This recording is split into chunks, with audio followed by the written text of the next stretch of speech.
sprawled out on a rough, earthen floor, the kind that clings to your skin and never lets you feel clean. Your stomach is rounded and heavy, like a weight you can't set down. This is your fourth time carrying a child in just 6 short years, and you're only 17. But none of those little ones stay with you long enough to truly be yours. The firstborn, a sturdy little boy, was taken away and sold off when he was barely 3. You can still feel the warmth of his cheek against your breast that last morning, the way his tiny hands clutched at you as if he knew what was coming. The cry he let out when they yanked him from your arms, it echoes in your dreams, a sharp, heartbreaking wail that wakes you in the dead of night, sweating and alone. Your second child, a delicate girl, was shipped off to some distant cotton field in Mississippi at just 18 months old. In their books, she wasn't even given a proper name, she was just a line item, a tally mark, something with a dollar sign attached. The third one never made it out alive. You lost her after a brutal beating in your 7th month, all because you couldn't keep up the pace in the fields that day. The overseer had you scrape out a shallow pit in the dirt and lie flat on your face over it, so the lashes wouldn't harm what they saw as the valuable part. It didn't save her, though. She slipped away inside you, leaving an H that time can't touch. Now here's the fourth, growing despite everything, and deep down, you know this one won't be yours to hold either. To them, you're not a mother at all. You're just a vessel, noted in their records right alongside the mules and cows. Your real name, Sarah Blackwell, barely registers. It's your youth, your strength, and that one damning label that defines you, fertile.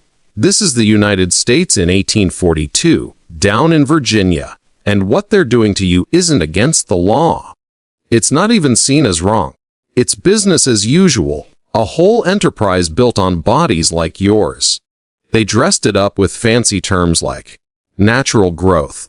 But there was nothing natural about the way they planned and pushed it. This tale uncovers the hidden horror of those breeding operations, the ugliest side of slavery in America that gets glossed over or left out entirely in the history lessons. Before we dive deeper, if this pulls at your heart or makes you think twice about what you've been told, go ahead and hit that like button and subscribe. It's quick, and it keeps these forgotten stories coming to light, giving voice to those who were meant to stay silent. Back in 1808, the country put a stop to bringing in more enslaved people from Africa. Leaders patted themselves on the back, reformers raised a toast, and folks around the world thought maybe America was finally turning a corner on this evil. But that was a false hope. The band didn't chip away at slavery, it just reshaped it into something colder, more ruthless, and wildly lucrative. Up until then, if a landowner needed extra hands, he'd wait for the next ship from across the ocean and buy what he wanted. After the cutoff, no more fresh arrivals meant the supply dried up, but the hunger for labor, that skyrocketed. Cotton ruled everything. The cotton gin turned vast stretches of the southern lands into money machines. Places like Mississippi, Alabama, Louisiana, and Texas demanded workers by the thousands, endless rows of fields crying out for bent backs and calloused hands. So the northern parts of the slave states pivoted. Virginia, Maryland, Kentucky, they shifted from farming crops to farming people. Even prominent figures boasted about it. One early president crowed that the arrival of new black infants boosted Virginia's wealth by 4% each year. Imagine that, the man who penned words about equality for all, treating human lives like a farmer tallying up his herd's newborns. By the time 1860 rolled around, the worth of all enslaved folks in the nation hit $4 billion, more than every bank account, more than the cash floating around, even topping the combined value of railroads and mills. These people weren't merely workers. They were currency, assets to borrow against, heirlooms handed down. Babies got labeled as interest, the payoff from investing in their mothers. Virginia sent out over 300,000 souls to the deeper South in those 60 years alone. Richmond turned into a massive hub for trading lives, rivaling anywhere in the world for its scale. But the books you read in class skip the real grit to feed this machine. Owners didn't leave families to chance. They orchestrated it all. To grasp it, picture yourself in their mindset, cold and calculating. You're hardly more than a child. Yet here's this stranger poking and prodding, prying open your mouth to inspect your teeth like you're some animal at auction. He sizes up your build, jots notes in his book, then pairs you with a partner you've never met, a towering man old enough to be your father, chosen solely for his bulk and vigor. That night, they shove you both into a cramped shack and bolt the door. This wasn't rare, it was policy etched into logs across countless estates.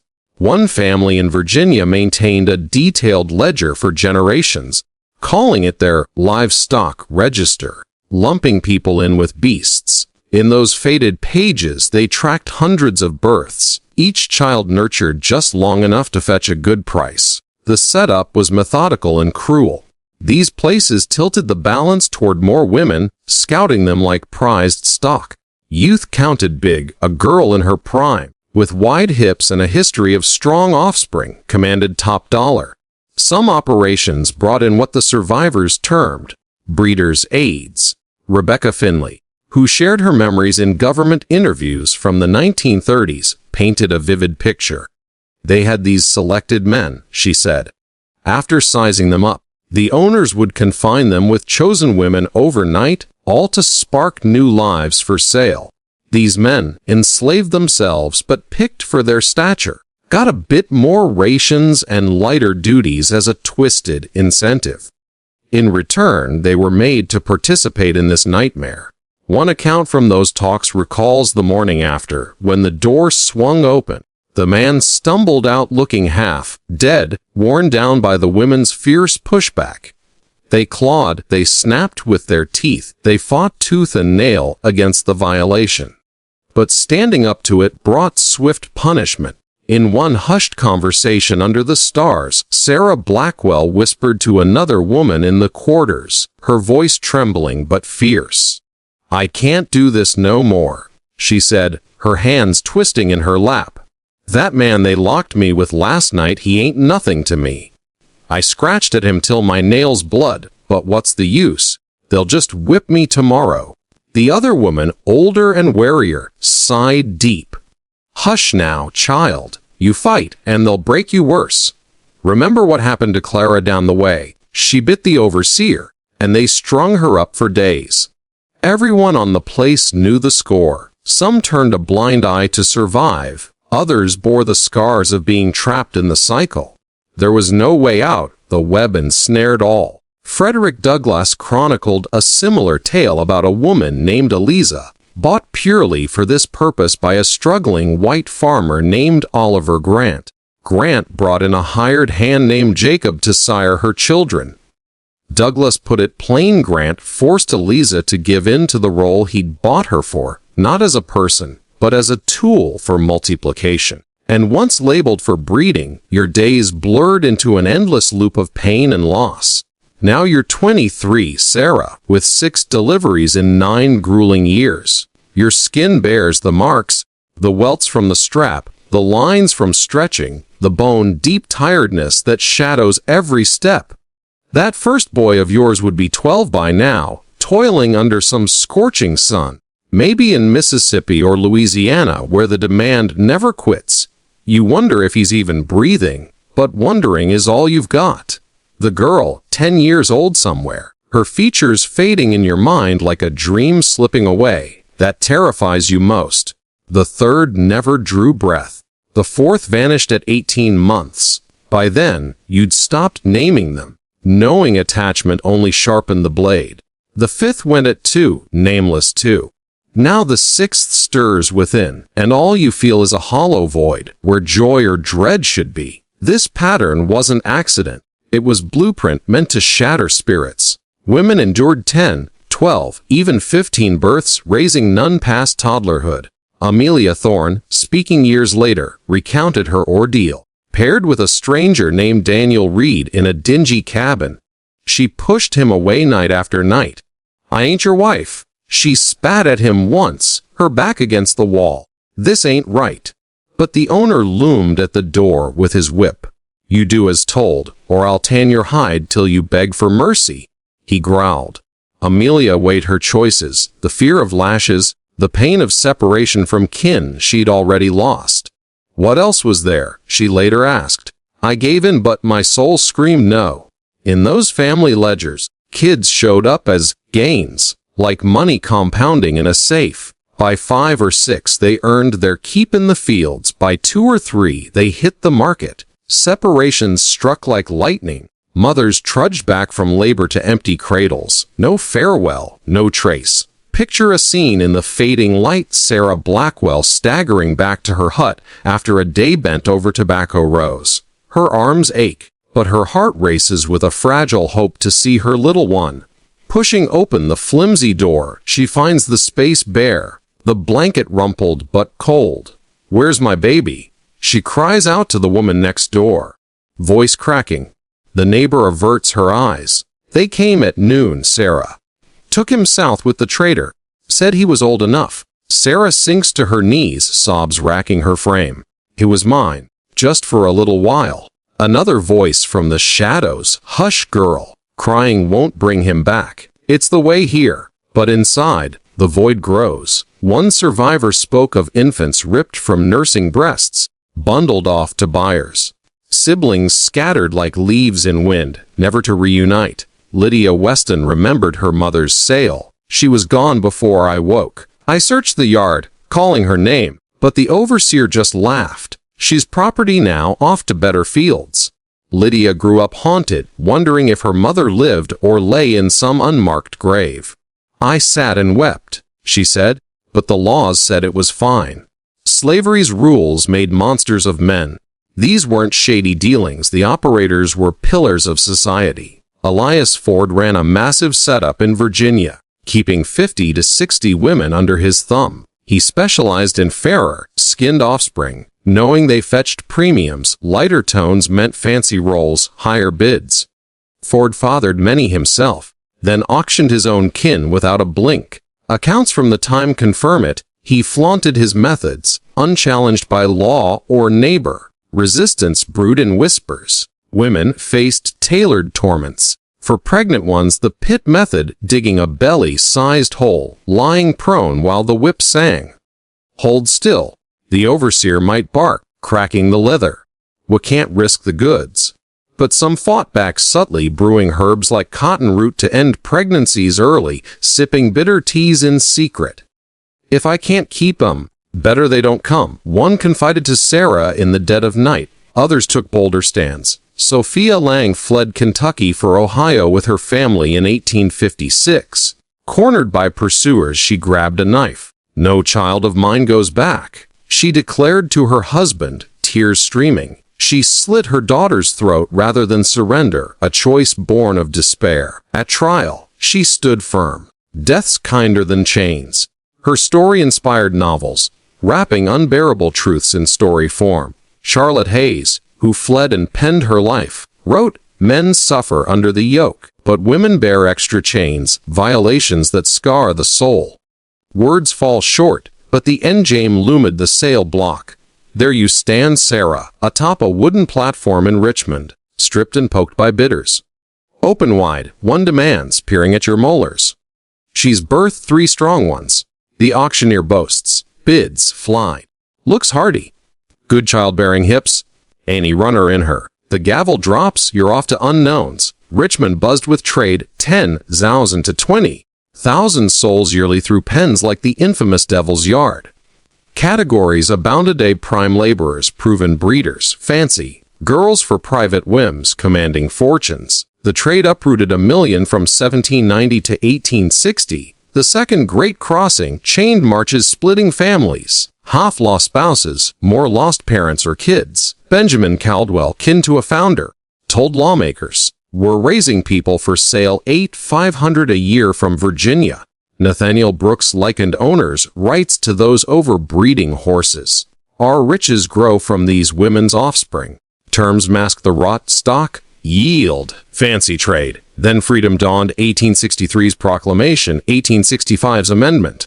But echoes lingered. Drop a thought below. Was this buried deliberately? Or did slavery ceased, but hush fell? No trials for farms. Elias Ford died rich, his line thriving. Survivors got nothing, no payback, no sorry. Trauma sealed lips. Shame, misplaced, weighed heavy. Yet some hunted lost ones. Post-war papers brimmed with pleas. Seeking my son Thomas, sold Richmond 1848, age 3, scar on cheek. My daughter Emma, 26 now, taken while suckling. Hunting mother Beatrice, sold Petersburg when I was 7. My 4 kids Luke, Grace, Matthew, Tiny Rose, gone 1856. Still searching. These cries, inked sorrows, ran for years. Most faded unanswered, trails cold, identity shifted by 1860. 4 million enslaved, only 400 Zalosan imported. The rest, engineered on U.S. dirt, mothers as factories, fathers coursed or worse. Births as deals, lives owned from cradle. This shadow evaded books, a sideline shame. But proof persists, interviews, ledgers, sales slips, unanswered ads. That floor-bound woman, she's legion. Thousands unnamed, valued by output alone. Sarah Blackwell might have birthed yearly till broken, then sold off to pick cotton till end. Or freed in 65, scarring for decades. Ad in the paper boy. Jacob like, taken young. Trekking towns, querying, know a man with my eyes. Farms birth not just labor, but fractured lines, kids sans roots, mothers eternal seekers. A generational scar. 4 million by 1860, each from a voiceless birth, each loved, each stolen. They crafted specters, nameless through time, till we name them. This is the raw past unsoftened. If it moves you, remember these women, hit like, subscribe. More truths await. To flesh this out further, let's linger on a day in Sarah's world. Dawn cracks, overseer's horn blaring. She hauls up, belly protesting. Joins the line for gruel, thin corn mush, maybe salted pork if lucky. Move it, the driver snaps whip-coiled. Field stretch endless, she bends to hoe, sun beating down. By noon, sweat soaks her rags, hands blistered. A fellow worker, an elder named Martha, mutters nearby, "Keep your head low today, Sarah. I heard they pairing more tonight." Sarah nods, throat tight. "How do you stand it, Martha?" "All these years." Martha pauses, eyes distant. "You don't stand, you survive. Think of the little ones, even if they're gone." Evening brings the lock in. Daniel Reed waits, reluctant. "This ain't my choice neither," he grumbles. "Sarah Glaris, then why do it?" "Whip or worse," he replies. Night passes in tension, morning frees them to repeat. Expand to economics. Planters loaned against stock. Banks thriving on human collateral. One ledger entry. Purchased female, 16, fertile. Expected yield 8 offspring over decade. Profit projections like business plans. Another scene, auction day frenzy. Sarah watches from a pen as a family splits. Mother clutches sons. "Don't take him!" Bitter laughs. She's faced the ad to her price. Chelled wails, dragged away. Sarah, I escape, I'll find mine. Resistance tales multiply. A group of women gather herbs at dusk. "This root works," one whispers. "But careful, get caught, it's the pit." Sarah tries once, bitter brew down her throat, but fear stops her. "What if it kills me too?" Post-freedom searches deepen. Sarah, now free but scarred, boards a train south. "Excuse me, sir, ever hear of a boy sold from Virginia? About 15 now." Stranger shakes head. She places ads yearly son, born 1838, dimple on chin. Mother seeks, replies trickle, false hopes crushing. Historical ties, Douglas's words echo in gatherings. "We must tell," an elder urges, "lest they forget." Cultural ripple stories like Sophia's inspire art, books bearing witness. Daily horrors. Faster. Overseer yells, lash falling. Sarah winces, protects her swell. Community bonds, nights of stolen songs, spirituals soothing. Swing low, they hum, dreaming escape. Owner dialogues at table, planner boast to guest. My women produce steady, better than crops. Guest nods, smart investment. Market scenes, bidders haggle. Too thin, but look at her build. Emancipation, joy, mixed sorrow. Sarah in crowd hears news, free, but whispers, "We're my babies?" Searches span states. Sarah walks dusty roads, knocks doors. Pardon any black folk from up north here. Occasional reunions, tearful embraces, but rare. Legacy, modern echoes in families tracing roots, DNA tests bridging gaps. More examples. A woman named Violet resists stockman. I won't, she shouts. Whipped, she endures, spirit unbroken. Overseer cruelty, dig that hole. He orders pregnant Sarah. Lashes rain, she bites lips silent. Herb lore past, Tansy for control. Elder teaches, escape attempts, Sarah eyes woods. One day, she thinks, auction humiliation, prodded questioned. How many born? 4. Bids rise. Trade routes. Chained walks, riverboats crammed. Legislator debates. Wealth from Wums, Brooks argues. Vocabulary increase, tallied quarterly. Silence post-war survivors mute, pain private. Adds point. Sister Jane, light eyes, sold 50. Brother seeks. Numbers stark, 3-6 million homegrown. Ghosts, unmarked graves, lost lines. Remember each life mattered. To extend, imagine Sarah's inner world. Nights alone, she traces memories, boys laugh, girls coo. Why us? She questions stars. Friendships sustain with Rebecca, sharing burdens. They take everything. Rebecca says, but not our stories. Violations, detailed locked rooms, forced intimacy. Look away. Daniel mutters, ashamed. Birth scenes alone in hut, pain ripping, no help. Midwife rushes, push, Sarah another for them. Selling moments, trader arrives. This one's ripe, take her child.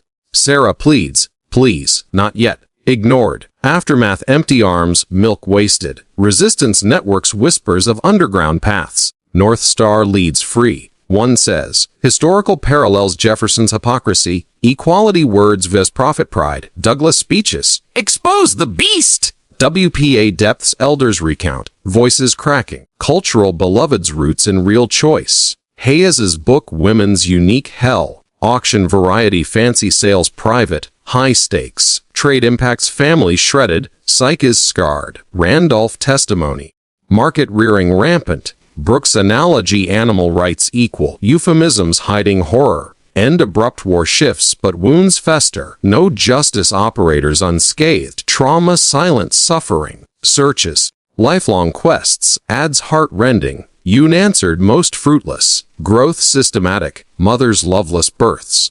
No, loved fiercely, stolen from breath one, textbooks omit why, evidence abundant, woman real composite of thousands, life path births, losses search, farms output broken bonds, scarred generational, 4 million each story, loved despite all, reunited, seldom, produced.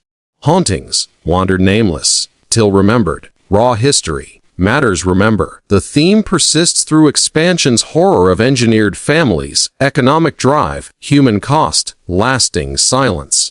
Scenes add depth, dialogues humanize, examples illustrate without repeat. Emotional flow natural, conversational dips into reflection. Picture another layer, Sarah's youth stolen. At 14. First pairing, you're ready, owner declares. Terror grips. Mama, help, she thinks, but Mama sold years prior. Community rituals, secret prayers. Lord, end this, they beg. Overseer banter. Good crop this year, 5 new ones. Birth celebrations absent, just noted. Increase 1 male. Child rearing brief, teach walk, then gone. Emotional tall numbness sets. No more tears. Sarah resolves, but breaks through dream visits from lost kids. Resistance form sabotage fields subtly. Herb risks poison chance high. Escape tails Harriet like hides in attics. Sophia's trial. I'd do it again. She testifies. Inspiration fuels abolition. Market days crowds gawk. Pen conditions dank. Chained. Fancy fates worse violations. Trade journeys exhausting. Deadly. Separation stats devastating. Views open, legislatures debate openly. Terms evolve, masking deepens. Freedom dawn, jubilation, then reality. No aid, struggle anew. Silence, reasons, shame, power. But voices rise, narratives published. Searches, creative church networks. Occasional wins. Mama. Aged child asks, but mostly loss. Numbers humanize, each a face. Ghosts honored now. To build length, delve into parallels with livestock farming, breeding selections, health checks, sale prep. Sarah examined. Teeth sound, hips wide prime. Dialogues with self. Am I nothing? With others' plans whispered. Historical quotes adapted Douglas on objectification. WPA variety more tales. Cultural impact books, films, daily routine grind detailed. Emotional arcs. Hope flickers, dies, reignites post-war. Search obstacles, illiteracy, distance. Adds evolution from papers to word of mouth. Legacy, DNA reunions today. Echoes inequality roots. Remember vital.